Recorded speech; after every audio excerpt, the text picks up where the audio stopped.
மக்களே மீன் பிடிக்கிறக்கா வந்திருக்கோம். இந்த ஸ்டிக்கை தூக்கிட்டு போகிறான். புழுக்கு ரொம்ப தட்டுப்பாடாக இருக்குது இங்கே கம்மாயில்.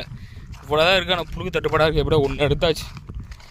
இங்கே கெண்டை, ஜிலேபி கெண்டை, தேலி, கம்மா கிளறு இருக்குது. அதுக்காக தான் வந்திருக்கோம். பிடிச்சி பார்ப்போம் என்னென்ன மாட்டுதுன்னு. சின்னதா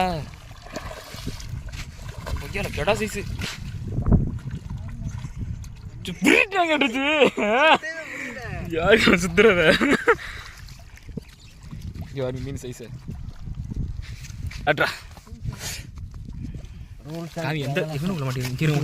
மீசையில தான் மக்கள் மாட்டி. மக்களே ஒரு நிமிஷத்துக்கு மேல ஷார்ட்ஸ்ல வீடியோ போட காரணம் வீடியோ போட வேணாம்னு போங்க. நான் ஃபுல் வீடியோ போடுறேன், பார்த்து என்ஜாய் பண்ணுங்க. நம்ம சேனல் புதுசாக இருக்கு, மறக்காம சப்ஸ்கிரைப் பண்ணி பெல் ஐகான் மட்டும் தட்டி விட்டுருங்க.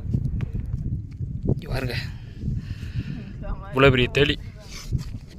தேலி இப்போ சாப்பிட்றான்னு என்ன தெரியல. சில பேர் சில சைடு சாப்பிட்றாங்க, நாங்கள் இந்த சைடு சாப்பிட மாட்டோம். ஆனால் ஏன்டா பிடிக்கிறீங்க